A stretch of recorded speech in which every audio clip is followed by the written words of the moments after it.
بسم اللہ الرحمن الرحیم افرأیتم النار التي تورون اانتم انشأتم شجرتها ام نحن المنشئون نحن جعلناها تذکرة ومتاعا للمقوین فسبح باسم ربک العظیم صدق اللہ العظیم۔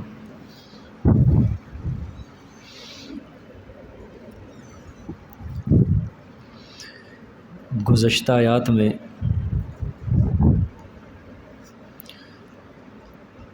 اللہ پاک نے دوسری عقلی دلیل بیان فرمائی جس پر انسان کی زندگی کا مدار ہے۔ غذا کے متعلق اللہ پاک نے بیان فرمایا کہ جو چیز تم زمین کے اندر بو کے آتے ہو، آیا اس کو ہم نے اگایا ہے یا تم نے اگایا ہے؟ یقیناً اس کو اللہ پاک نے اگایا، اور پھر اللہ نے فرمایا اگر ہم چاہیں تو اس کو ٹکڑے ٹکڑے کر دیں حطاماً، اور تم دیکھتے رہ جاؤ کہ ہو کیا گیا ہے۔ تم پھر باتیں بناتے رہ جاؤ گے کہ ہم قرض دار ہو گئے، بل نحن محرومون، بلکہ تم کہو گے ہم سال بھر کی روزی سے محروم ہو چکے ہیں۔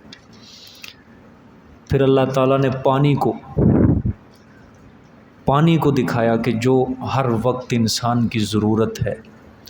فرمایا وہ جو تم پانی پیتے ہو اس کے بارے میں بتاؤ، یہ تم اتارتے ہو یا ہم اتارتے ہیں آسمان سے؟ اگر ہم چاہیں تو اس کو کڑوا کر دیں، فلولا تشکرون، کیوں تم شکر گزار نہیں بنتے ہمارے؟ اب جہاں سے آج کا سبق شروع ہو رہا ہے یہ چوتھی عقلی دلیل ہے جی۔ پہلی عقلی دلیل یہ آیت نمبر 58 سے تھی، افرأیتم ما تمنون، اس میں انسان کی پیدائش کا ذکر تھا۔ دوسری عقلی دلیل افرأیتم ما تحرثون 63 آیت نمبر میں، جس میں انسان کے غذا کا ذکر ہے۔ تیسری عقلی دلیل آیت نمبر 68 میں، جس میں پانی کا ذکر ہے۔ اب جو چوتھی عقلی دلیل ہوگی افرأیتم النار التی تورون، اس میں اللہ کیا بیان فرمائیں گے؟ ترجمہ دیکھیں۔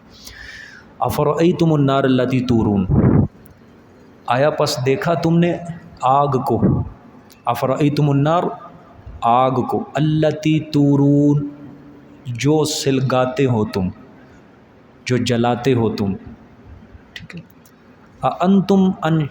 اانتم انشأتم شجرتها ام نحن المنشئون، آیا تم نے پیدا کیا اس کے درختوں کو یا ہم ہیں پیدا کرنے والے؟ اانتم انشأتم، آیا تم نے پیدا کیا، انشأتم تم نے پیدا کیا، شجرتها اس کے درختوں کو، ام نحن المنشئون یا ہم ہیں پیدا کرنے والے؟ ٹھیک ہے۔ آج کل جدید دور ہے، ماچس کی تیلی ہوتی ہے، اس کے اوپر ایک مسالہ لگا ہوتا ہے جس کو ہم جلاتے ہیں۔ اللہ پاک نے سہولت کر دی ہے۔ اسی طرح تیل استعمال ہوتا ہے آگ کے لیے، جلانے کے لیے، بھڑکانے کے لیے۔ پرانے دور کے اندر چونکہ یہ چیزیں نہیں تھیں، عرب کے جو لوگ تھے وہ دو قسم کے درخت ہوا کرتے تھے، ایک کا نام تھا مرخ، ایک کا نام تھا عفار۔ ایک کا نام مرخ، ایک کا نام عفار، عین فا الف را۔ یہ دو قسم کے درخت دنیا میں ایسے ہیں کہ اگر ان دونوں کی لکڑیوں کو آپس میں رگڑا جائے تو آگ پیدا ہوتی ہے۔ قدرت دیکھو خدا کی، کہ آگ جلانے کے لیے ہم کس کو استعمال کرتے ہیں؟ لکڑی کو، اور لکڑی سے کیا نکل رہی ہے؟ آگ نکل رہی ہے، اور لکڑی کو جلانے کے لیے لکڑی کو ہی استعمال کیا جا رہا ہے۔ یہ دو قسم کے درخت ہوتے تھے عرب کی سرزمین پہ، اب بھی غالباً ہو یا نہ ہو، واللہ عالم۔ تو اللہ نے فرمایا ہے افرأیتم النار التی تورون، آیا پس وہ آگ جو تم جلاتے ہو اس کے درختوں کو ہم نے پیدا کیا ہے یا تم نے پیدا کیا؟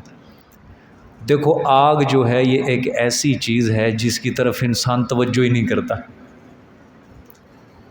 ہمیں کیا، ہم تو کہتے ہیں اس کا شیڈول پتہ ہے کہ اتنے بجے گیس آنی ہے، اتنے بجے چلی جانی ہے، سمجھ آئی ہے؟ ہم تو انہی چکروں میں بیٹھے ہوئے ہیں. لیکن جب یہ گیس جاتی ہے پھر ہمیں پتہ چلتا ہے کہ گیس کی ہمیں کتنی ضرورت ہے. سمجھ آ گئی ہے؟ سلنڈر لے آتے ہیں، وہ بھی اللہ کی پیدا کی ہوئی چیز ہوتی ہے. زمین سے نکالی جاتی ہے گیس، جو اس کو جمع کیا جاتا ہے، صاف کیا جاتا ہے، تیار کیا جاتا ہے. ہر چیز اللہ کی پیدا کرتا ہے نا. پچھلے دور میں یہ تھا کہ اللہ نے ان کے مطابق ان کو سہولیات دی تھی کہ وہ درخت 2 لکڑیاں لے کے اس کی کیا جلاتے تھے؟ آگ جلاتے تھے. جو اللہ نے انسان کی عقل کے اندر ترقی دی تو اب وہ زمین سے کیا نکال رہا ہے؟ اس چیز کو نکال رہا ہے، گیس کو استعمال کر رہا ہے، گیس کو نکال رہا ہے. اللہ نے اس کی طرف دکھایا. کیا اللہ پاک انداز اپنا رہے ہیں قرآن سمجھانے کا؟ کیا انداز اپنا رہے ہیں اللہ پاک قرآن سمجھانے کا؟ ہمیں تو یہ سمجھ آتا نہیں، یہ تو جی بچوں والی باتیں ہیں. یہ کیا پانی، غذا، پیدائش اور یہ آگ، یہ کوئی چیزیں ہیں ہمیں تو سوچ بھی نہیں نا. لیکن جب یہ نعمت چھینی جائے پھر پتہ چلتا ہے انسان کو یہ کتنی زیادہ ہمارے لیے مفید تھی. حضور صلی اللہ علیہ وسلم کی حدیث ہے، آپ نے فرمایا کہ قرب قیامت زمانے کی تیزی ہو جائے گی. پتہ ہی نہیں چلے گا، سال جو ہوں گے مہینوں کے برابر، مہینہ جو ہوگا ہفتوں کے برابر، ہفتہ جو ہوگا دن کے برابر، دن جو ہوگا ایک لمحے کے برابر، 1 منٹ کے برابر ہو جائے گا، 1 ساعت. میں اس حدیث کو آپ کے سامنے میں بیان کر رہا ہوں. میں سمجھانا اصل کیا چاہتا ہوں آپ کو کہ خدا نے ہمارے لیے کتنی بڑی بڑی سہولیات فراہم کی ہیں اور کتنا زیادہ ہمیں اللہ پاک نے آسانی کی طرف متوجہ کر دیا ہے. میں آپ کو ایک بات بتاتا ہوں. آج سے 50 سال 60 سال پہلے چلے جاؤ، جب یہ سوئی گیس کا رواج نہیں تھا، لوگ چولہے کے اندر لکڑیاں جلاتے تھے. گھر کے اندر کوئی اگر مہمان آ جاتا تھا، اس کو دودھ گرم کر کے اگر دینا ہے، چائے نہیں، دودھ گرم کر کے اگر اس کو پلانا ہے تو کتنا وقت لگتا تھا. پہلے لکڑیاں اکٹھی کرو، ان کو اکٹھا کر کے چولہے میں لگاؤ، پھر اس کی آگ جلاؤ. آگ جلانے کے اندر ہی 10-15 منٹ لگ جاتے تھے. آگ جلانے کے اندر ہی 10-15 منٹ لگ جاتے تھے.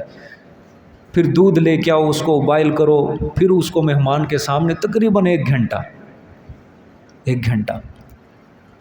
آج کل کیا ہے؟ Microwave. دودھ رکھو یا چولہے آ گئے ہیں، دیچکی چڑھاؤ اوپر اور 5 منٹ کے اندر دودھ کیا ہو جاتا ہے؟ بوائل ہو جاتا ہے، چائے پک جاتی ہے. کتنی زیادہ سہولت ہے. حضور صلی اللہ علیہ وسلم نے فرمایا قرب قیامت وقت کی کیا ہوگی؟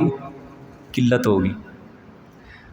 آج دیکھو ہم وہ جو پرانے دور کے اندر جو کام گھنٹوں کے اندر ہوتا تھا، آج وہ 2 منٹ کے اندر کام ہو رہا ہے. لیکن انسان پھر بھی مر کھپ رہا ہے کہ میرے پاس ٹائم نہیں ہے، میرے پاس ٹائم نہیں ہے، وقت نہیں ہے. وہ جو ایک مہینے کی مسافت کا سفر پیدل طے کرتے تھے، اونٹوں کے اوپر، گھوڑوں کے اوپر، 1 مہینہ، 2 مہینہ، آج وہ سفر 1 گھنٹہ 1.5 گھنٹے کے اندر طے کر رہا ہے انسان. پھر بھی انسان کہتا ہے کہ وقت نہیں ہے میرے پاس، ٹائم نہیں ہے میرے پاس. قرآن کب اترا ہے؟ 1400 سال پہلے. 1400 سال پہلے. اور دنیا کی کتنی حقارت قرآن بیان کرتا ہے. اور 1400 سال پہلے جو لوگ آئے تھے، ہم سے کم وہ مصروف تھے. اگر دیکھا جائے، اگر ہم دن کے اندر 30 کام کرتے ہیں، وہ 1 مہینے کے اندر اتنے کام کر لیتے تھے، بلکہ اس سے بھی کم. لیکن اللہ ان کو کتنا کہتا تھا مخاطب کر کے، او دنیا کے اندر نہ پڑو، دنیا کے اندر نہ پڑو، کچھ نہیں ہے، یہ دھوکے کا نفع ہے، دھوکے کا نفع ہے. آج ہم اپنے آپ کو دنیا کے اندر اتنا مصروف کر کے پھر بھی کہہ رہے ہیں وقت نہیں ہے. خود غور کرو کہ ہم کتنے کھڈے کے اندر جا گرے ہیں، کس کھڈے کے اندر جا گرے ہیں. تو فرمایا قرب قیامت جو ہوگا وقت کی کیا ہو جائے گی؟ قلت ہو جائے. ہر انسان یہی نہیں کہتا او یار ابھی تو پچھلا جمعہ گزرا ہے، پھر جمعہ آ گیا، ابھی تو کل تو چھٹی گزری، پھر چھٹی آ گئی، ابھی تو اتوار گزرا ہے، اگلا بھی آ گیا. ابھی تو چھوٹی عید گزری ہے اگلی بھی آ گئی، ابھی تو بڑی عید گزری ہے اگلی بھی آ گئی. اس طرح ہر انسان، اسی طرح چلتے چلتے چلتے انسان کا وقت بھی ختم ہو جانا ہے. لیکن غفلت، انسان اس کو اپنی زندگی کا ایک شعار بنائے بیٹھا ہے غفلت کو. ٹھیک ہے، جس طرح ہم کاروبار سے یا دنیا کی کسی کام سے چھٹی کر لیں، ہم کہتے ہیں یہ غفلت مجھے مار دے گی. اسی طرح اللہ کا قرآن جب آخرت کی طرف متوجہ کرتا ہے، اللہ کا قرآن کہتا ہے یہ آخرت کی غفلت تجھے ہمیشہ کے لیے مار دے گی. مت پڑھو دنیا کے اندر، مت پڑھو. اللہ قرآن بار بار ہر صورت کے اندر دنیا کی حقارت، ہر صورت کے اندر اللہ دنیا کی حقارت. تو دنیا کچھ بھی نہیں ہے. دنیا کو خواہ مخواہ اپنے آپ کو کھپایا ہوا ہے نا ہم نے. سمجھ آ گئی؟ تو بات میں یہ کر رہا ہوں کہ اللہ تعالیٰ نے سہولت دیکھو ہمیں کتنی دی ہے. تو اللہ فرما رہے ہیں وہ جو آگ تم سلگاتے ہو ہم نے پیدا کیا یا تم نے پیدا کی ہے؟ اللہ نے کہا جواب دو. آج کے دور کے اندر مادہ ہے، گیس ہے، یہ کس نے پیدا کی ہے؟ اللہ نے پیدا. اللہ چاہے گا تو آگ جلے گی، اللہ نہ چاہے گا تو آگ نہیں جلے گی. سمجھ آ گئی؟ اگر اللہ نہ چاہے گا تو انسان جتنی مرضی کوشش کر لے آگ نہیں جلا سکتا کبھی بھی. اچھا جی، میں نے کہا نا یہ عرب کے علاقے کے اندر یہ ان کو اللہ نے مخاطب کیا ہے، چونکہ کیا قرآن جو ہے قیامت تک کے لیے ہے، تو اس کے اندر جو آگ ہم استعمال کرتے ہیں وہ بھی ہم بھی شامل ہیں. ٹھیک ہے، آگے فرمایا نحن جعلناها تذکرۃ، فرمایا نحن جعلناها تذکرۃ، ہم نے بنا دیا ہے جعلناها اس آگ کو تذکرۃ نصیحت. اس آگ کو، یہ دنیا والی آگ کو جی نصیحت بنا دیا ہے. ومتاعا للمقوین، اور نفع ہے واسطے مسافروں کے. اچھا، دنیا کی آگ ہے، اللہ نے فرمایا ہم نے اس کو نصیحت بنایا ہے. کس چیز کے لیے نصیحت ہے؟ کس چیز کے لیے؟ اس دنیا والی آگ کو دیکھ کے جہنم کی آگ کا ذرا مطالعہ کر لو کہ جہنم کی آگ کتنی زیادہ بھڑکی ہوئی ہوگی. جہنم کی آگ کتنی بھڑکی ہوئی ہے، کتنی تپش ہے، اللہ کے سوا اس کا کسی کو علم نہیں. لیکن محمد صلی اللہ علیہ وسلم نے فرمایا کہ اتنی بات ذہن میں رکھ لو کہ جہنم کی آگ جو ہے دنیا کی آگ سے 70 گنا زیادہ بھڑکی ہوئی ہے. 70 گنا زیادہ. اس کی مثال میں آپ کو بھی دیتا ہوں. عام طور پہ کہا یہ جاتا ہے دنیا کی آگ کا جو ٹمپریچر ہوتا ہے وہ 2000 ڈگری سینٹی گریڈ اس کا ٹمپریچر ہے، درجہ حرارت جو ہے 2000. اچھا، جہنم کی آگ کا کتنا ہے؟ 70 گنا زیادہ دنیا کی آگ سے. اگر 2000 کو آپ ضرب دو 70 سے تو پھر یہ 1,40,000 سینٹی گریڈ درجہ حرارت جہنم کی آگ جو ہے وہ دنیا کے ٹمپریچر سے زیادہ ہے. 1,40,000 ڈگری سینٹی گریڈ جہنم کا کیا ہے؟ دنیا کی آگ سے زیادہ درجہ حرارت ہے، ٹمپریچر ہے. خود ہی اندازہ لگا. ہم 40 کے ٹمپریچر کے اندر مرنے والے ہو جاتے ہیں جی. یہ 22 جون سے جو گرمی شروع ہوئی ہے، ٹھیک ہے، 22 ہے، 23 ہے، آج 24 ہے، 25 ہے، لوگ مرنا شروع ہو جاتے ہیں اس گرمی کے اندر. کیا ہے جی؟ گرمی کی وجہ سے خون ابلنا شروع ہو جاتا ہے. ہمارے جسم کا جو ٹمپریچر ہے عام طور پہ اللہ تعالیٰ نے 36 یا 37 اس کا ٹمپریچر رکھا ہوا ہے. لیکن جب گرمی بڑھتی ہے 42 پہ 43 پہ جاتی ہے، تو جب دھوپ کے اندر انسان جاتا ہے تو پھر کیا ہوتا ہے؟ وہ جسم کے پٹھے، اندر کی چیزیں، ہڈیاں وہ کام کرنے چھوڑ دیتے ہیں، خون ابلنا شروع ہو جاتا ہے جی، جس کی وجہ سے انسان کی کیا ہوتی ہے؟ موت ہوتی ہے. ہوش و حواس ختم ہو جاتے ہیں، بے ہوش ہو جاتا ہے انسان. 42 43 44 یہ انسان کی یہ بس کی بات ہی نہیں ہے اس درجہ حرارت کو قبول کرنا. اس کے جسم کی اتنی کمپیسٹی نہیں ہے، طاقت نہیں ہے، دفاعی نظام نہیں ہے اس کے جسم کا اتنا. لیکن آپ ذرا غور کریں، اللہ پاک نے فرمایا کہ یہ دنیا کی آگ کو ہم نے کیا بنایا؟ نصیحت بنایا، اس سے نصیحت حاصل کرو. حضور صلی اللہ علیہ وسلم کو خواب کے اندر ایک بد شکل اور بد صورت شخص کو دکھلایا گیا کہ وہ آگ کو بھڑکا رہا ہے اور اس کے قریب اس کے ارد گرد دوڑ دوڑ کے اس آگ کو بھڑکا رہا ہے۔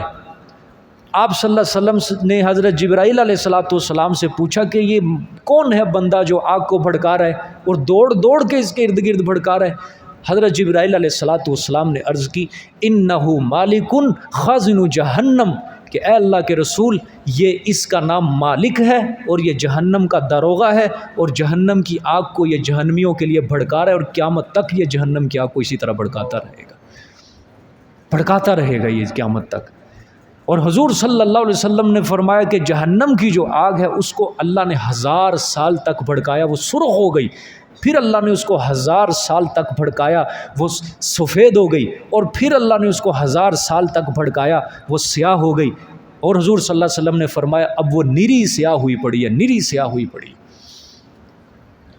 نصیحت، سردیاں آتی ہیں ہم تو اس آگ کے قریب ہوتے ہیں، سینک لیتے ہیں، گرمائش تپش لیتے ہیں، حرارت حاصل کرتے ہیں، گرمیاں آتی ہیں ہم دور بھاگتے ہیں۔ حدیث بھی ہے نا آپ صلی اللہ علیہ وسلم کی کہ جو گرمی کی حرارت ہوتی ہے، شدت ہوتی ہے، جہنم کی تپش میں سے ہے، یہ جہنم کی تپش، جہنم جو بھڑکاتے ہیں اللہ پاک، تو پھر اس کا اثر دنیا کے اندر بھی آتا ہے، اور دنیا کے اندر صرف یہ 40 اور 42 کے اوپر آ کے انسان کی بس ہو جاتی ہے۔ تو یہ نصیحت ہے جی، یہ کیا ہے؟ بولو سارے، نصیحت ہے۔ دنیا کی آگ جب سامنے جلتی ہے اس کو دیکھ کے نصیحت حاصل کیا کرو کہ جس آگ کے قریب ہم انگلی بھی نہیں کر سکتے وہ جلا کے راکھ کر دے گی، جو اس سے 70 گنا زیادہ ہے، وہ کتنی بڑکی ہوئے گی۔ اللہ پاک سب کو محفوظ فرمائے۔ حضور صلی اللہ علیہ وسلم نے فرمایا جو دعا مانگے گا اللہم اجرنی من النار، اے اللہ مجھے جہنم کی آگ سے بچا لے، جہنم پھر اس بندے کے لیے دعا کرتی ہے اللہ اس بندے کو مجھ سے دور رکھنا۔ پڑھ لو زارے اللہم اجرنی من النار۔ حضرت جبرائیل علیہ السلام آئے آپ صلی اللہ علیہ وسلم کے پاس، ایک حدیث ابھی یاد آئی ہے مجھے، وہ آپ صلی اللہ علیہ وسلم کے پاس آئے، آ کے قسم اٹھائی حضرت جبرائیل علیہ السلام نے، کہا اے اللہ کے رسول اللہ کی قسم اٹھا کر کہتا ہوں، فرشتہ ہے گناہ سے پاک ہے، قسم اٹھا رہے، کس کے نام کی؟ اللہ کے نام کی، اللہ کی قسم، اے اللہ کے رسول اللہ کی قسم اٹھا کے کہتا ہوں اگر جہنم کی 4 دیواری سے سوئی کے نالے کے برابر ایک سوراخ کر دیا جائے، سوئی کے نالے کے برابر ایک سوراخ کر دیا جائے، اہل زمین تک اس کی تپش پہنچائی جائے تو اس کی حرارت اور تپش سے تمام زمین کی مخلوق ہی مر جائے۔ جہنم کا سوراخ اتنا بڑا نہیں، فٹ نہیں یار، انچ نہیں ہے، ستر بھی نہیں، دیکھو چھوٹا سا کہتے ہیں، سینٹی میٹر بھی نہیں، کیا ہے؟ ایک سوئی کے نالے کے برابر سوراخ کر دیا جائے، اہل زمین کے اوپر اس کی تپش چھوڑی جائے، تمام زمین کی مخلوق کیا ہو جائے گی؟ مر جائے گی۔ اور اگر جو جہنم کا داروغہ ہے اس کی بدصورتی، اس کی شکل زمین والوں کے اوپر اگر ظاہر کر دی جائے تو زمین والے اس کی ہیبت کو دیکھ کر سب مر جائیں گے۔ اور اگر جہنم کی آگ کا انگارہ پہاڑوں کے اوپر رکھ دیا جائے، دنیا کے پہاڑوں کے اوپر، تو دنیا کے پہاڑ لرزنے لگ جائیں گے، حتیٰ کہ کچھ ہی دیر میں وہ سب کے سب پہاڑ زمین کے اندر دھنس جائیں گے، زمین کے اندر دھنس جائیں گے۔ ایک چھوٹی سی چٹان، ایک چھوٹا سا پتھر انگارہ اگر جہنم کا دنیا کے پہاڑوں پہ رکھ دیا جائے، اللہ کی قسم اٹھا کے کہا تینوں باتوں کے اوپر، تعجب ہے کہ جو انسان دنیا کی آگ سے اتنا ڈر جاتا ہے، جہنم کی آگ سے بچنے کے لیے وہ کیوں نہیں سامان تیار کر رہا؟ جہنم کی آگ سے بچنے کے لیے وہ کیوں نہیں اپنے آپ کو اکسا رہا، کیوں نہیں اپنے آپ کو اٹھا رہا کہ میں اس آگ سے کیا ہو جاؤں؟ دور ہو جاؤں، اللہ پاک مجھے اس کی بو بھی محسوس نہ کرائے دن قیامت کے۔ حدیث شریف کے اندر آتا ہے، یہ سورۃ مدثر ہے، آگے آئے گی انشاءاللہ 29ویں پارے میں، اللہ نے فرمایا لا تبقی ولا تذر، 2 لفظ ہیں، ایک آیت ہے یہ پوری، لا تبقی ولا تذر، نہ کسی کی جان لے گی نہ جان چھوڑے گی۔ غور کرو، اللہ نے 2 لفظ اللہ نے استعمال کیے، جہنم کی آگ نہ کسی کی جان لے گی نہ جان چھوڑے گی۔ اللہ اکبر، اللہ سب کو پناہ دے۔ موت نہیں ہے، نہ جان لے گی نہ جان چھوڑے گی، مارتی جائے گی، عذاب اس کا بڑھتا جائے گا بڑھتا جائے گا۔ حضور صلی اللہ علیہ وسلم نے فرمایا پھر جو جہنم کے اندر چلا جائے گا، دنیا کے اندر تو انسان کو یہ جو 6 فٹ کا قد دیا ہوا ہے، جہنم کے اندر یہ 6 فٹ کا قد نہیں رہے گا۔ اس کے عذاب کو بھڑکانے کے لیے اللہ پاک اس کا قد بھی بڑا کر دے گا۔ اور پھر مسافت اللہ کے رسول صلی اللہ علیہ وسلم نے بیان فرمائی کہ اس کے یہ 2 شانے جو ہیں، یہ 2 شانے جو ہیں اتنے بڑے ہو جائیں گے، ان کے اندر جو فاصلہ ہوگا وہ اتنا ہو جائے گا کہ اگر تیز سوار آدمی گھوڑے کے اوپر بیٹھے 3 دن تک صبح و شام اگر وہ گھوڑے کے اوپر سواری کرتا رہے تیز سواری کے ساتھ، تو اتنا فاصلہ اس کے 2 شانوں کے درمیان ہوگا، یعنی اتنا بڑا قد اللہ کر دیں گے۔ وجہ جتنا بڑا جسم ہوگا عذاب بھی اتنا بڑا ہوگا، عذاب بھی اتنا زیادہ ہوگا۔ پھر فرمایا جو اس کی داڑھ ہوگی، داڑھ جس کو کہتے ہیں، یہ احد پہاڑ کے برابر ہوگی۔ آپ غور کریں، داڑھ جب احد پہاڑ کے برابر ہو جائے گی تو جسم کتنا بڑا ہوگا۔ پھر جو اس کی زبان ہوگی، زبان 1 کوس زمین کے اوپر لٹک رہی ہوگی وہاں پہ جہنم۔ 1 کوس ایک پیمانہ ہے، فاصلہ ہے، پرانا فاصلہ استعمال ہوتا ہے، اب تو میٹر ہے، گز ہے، لیکن یہ پرانے زمانے کے اندر 1 کوس 2 میل، 1 کوس 1.5 میل غالباً، یہ اس کے لیے اتنا کیا ہوگی، اس کی زبان لٹک رہی ہوگی، لوگ اس کو روند رہے ہوں گے۔ لیکن ہم کیا ہیں جی، غفلت کے اندر ہیں۔ جہاں اللہ قرآن نے جنت کا ذکر کرتا ہے وہاں اللہ جہنم کا بھی ذکر کرتا ہے۔ دونوں چیزیں اللہ کی، رحمت بھی ہے غضب بھی ہے۔ جہاں اس کی رحمت سے ہمیں امید لگانی چاہیے وہاں اس کے غضب سے بھی تو ڈرنا چاہیے۔ رحمت سے امید کس طرح لگانی ہے؟ گناہوں سے بھی بچنا ہے، گناہوں سے بھی بچنا ہے، پھر اس کی رحمت کی امید رکھنی ہے۔ گناہوں سے کس طرح بچنا ہے؟ اس کے غضب سے ڈرتے ہوئے۔ رحمت کی امید کس طرح رکھنی ہے؟ نیکیاں کر کے، گناہ سے بچ کے ہم نے اس کی رحمت کی امید رکھنی ہے۔ پھر یہ کیا ہوگا؟ اللہ پاک کا فضل و کرم ہوگا۔ یہ نہیں انسان نیکی بھی نہیں کر رہا، گناہ کے اوپر گناہ کر رہا ہے اور اس گناہ کے اوپر اصرار کر رہا ہے، اکڑ رہا ہے۔ پیچھے ابھی آیت آئی، اللہ نے فرمایا ان اصحاب الشمال کو کیوں جہنم میں پھینکا جائے گا؟ اللہ نے فرمایا وَكَانُوا يُصِرُّونَ عَلَى الْحِنْثِ الْعَظِيمِ، گناہوں کے اوپر کیا کرتے تھے؟ اصرار کرتے تھے، جمے ہوئے تھے، یہ ڈٹے ہوئے تھے، بڑے بڑے گناہ کرتے تھے دنیا میں، اور پھر ان گناہوں کے اوپر کیا تھے؟ اعلانیہ اظہار کرتے تھے، خوش ہوتے تھے کہ دیکھو جی ہم نے کتنا بڑا کام کیا ہے۔ اس گناہ کے اوپر اصرار کی وجہ سے بھی جہنم کی آگ کا وہ انسان مستحق ہو جائے گا۔ ایک انسان وہ ہے بھی گناہ کر کے شرمندہ ہوتا ہے، یا اللہ انسان ہوں، میں تیرا نافرمان ہوں، کس طرف میں جا رہا ہوں، مجھ سے نافرمانی ہوگی تو مجھے معاف کر دے، یا اللہ تو مجھے معاف کر دے۔ اللہ پاک اس کو کیا کر دیتے ہیں؟ معاف۔ یہ اللہ کا فضل و کرم ہے۔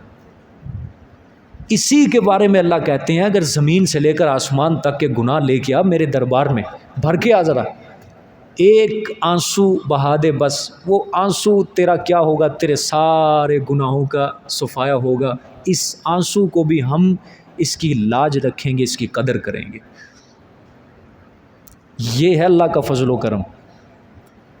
یہ جو دنیا کے اندر جو ہم نے فضل و کرم بنایا ہوا ہے اللہ کا، کہ گناہ بھی کرو اور لوگوں کو بتاؤ اور اکڑ اکڑ کے اس کے اوپر اللہ کے ساتھ مقابلہ کرو، یہاں اللہ کا فضل و کرم نہیں ہے، یہاں پہ اللہ کا غضب ٹپکتا ہے، یہاں پہ خدا کا غضب ٹپکتا ہے، کیونکہ مقابلہ کس سے کر رہے ہو؟ خدا سے کر رہے ہو۔ اس لیے اپنے آپ کو عاجز کرو، اللہ کے آگے عاجز کرو، اللہ کے آگے اپنے آپ کو جھکاؤ۔ وہ ایسی طاقت ہے کہ پوری کائنات مل کر بھی اس کی طاقت کا مقابلہ نہیں کر سکتی، ایک مچھر کے پر کے برابر بھی طاقت نہیں ہے۔ نحن جعلناها تذکرۃ، ہم نے جہنم کی آگ کو کیا بنایا؟ نصیحت بنایا۔ یہ دنیا کی آگ کو نصیحت بنایا۔ حضور صلی اللہ علیہ وسلم نے فرمایا کہ جہنمی جب جہنم میں جائیں گے جہنم کے داروغے کو آواز دیں گے. قرآن پاک بھی اس کی طرف اشارہ کرتا ہے. آواز دیں گے، پکاریں گے. کیا پکاریں گے؟ کہ اپنے مالک کو کہہ کہ ہمارا کام تمام کر دے، موت دے دے ہمیں، یہاں ہم جینا نہیں چاہتے، اس عذاب سے ہمارا چھٹکارا کر دے، موت دے دے، مار دے ہمیں. 1000 برس تک وہ جہنمی جہنم کے داروغے کو پکاریں گے، لیکن وہ داروغہ ان کا کوئی جواب نہیں دے گا، کوئی جواب نہیں دے گا.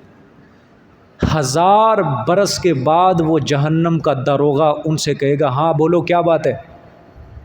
پھر کہیں گے کہ اپنے مالک کو کہ ہمارا کام تمام کر دے، ختم کر دے، ہمیں موت دے دے. تو وہ جہنم کا داروغہ کہے گا مجھے کیا کہتے ہو، جس کی نافرمانی کی اسے کہو. 1000 برس تک جہنمی اللہ تعالیٰ کی رحمتوں والے نام لے لے کے اللہ کو پکاریں گے.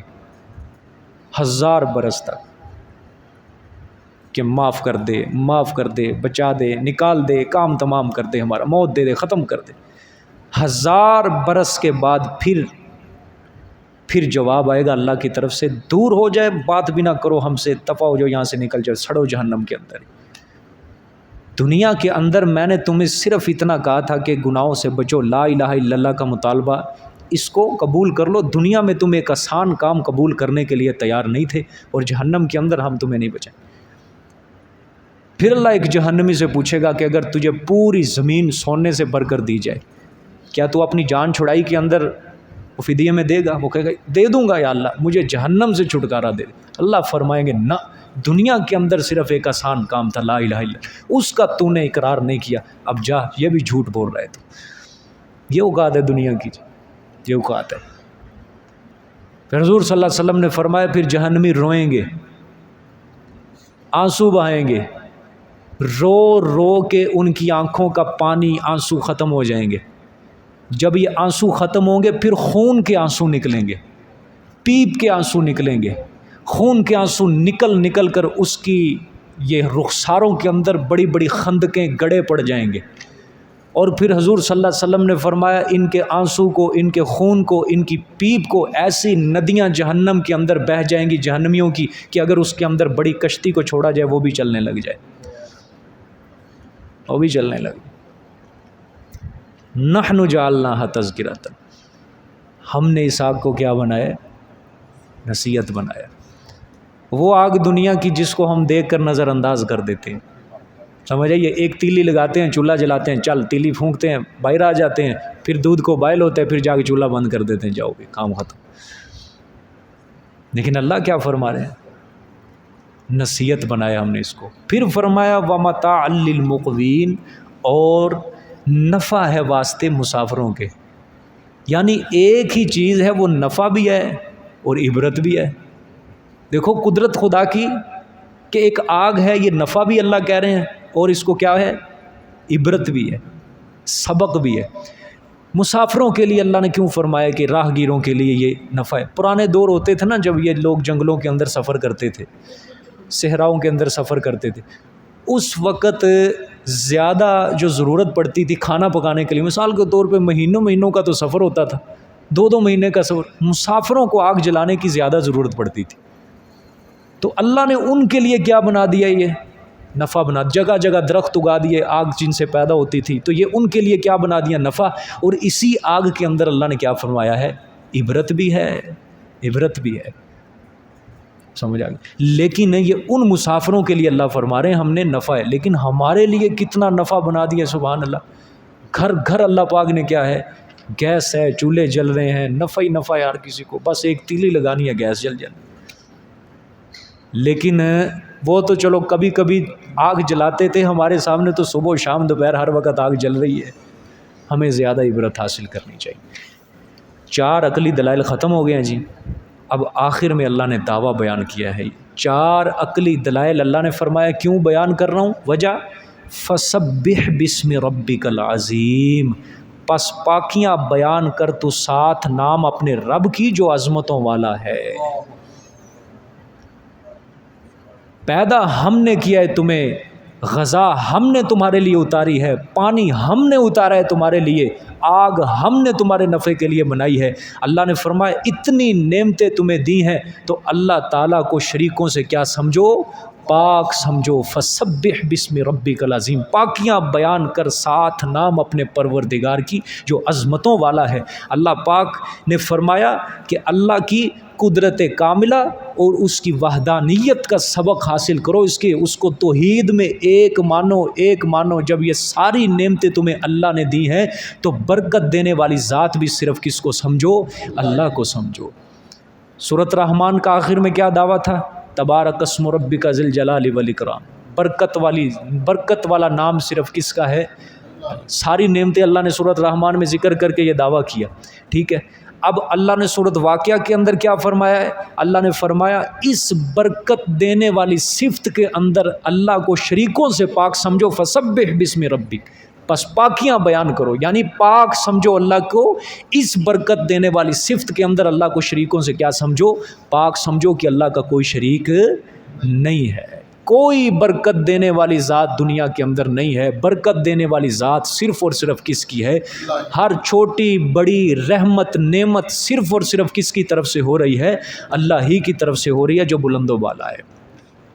بخاری شریف کی آخری حدیث ہے کلمتان حبیبتان الی الرحمن، کلمتان حبیبتان الی الرحمن، دو کلمے اللہ کو بڑے پسند ہیں۔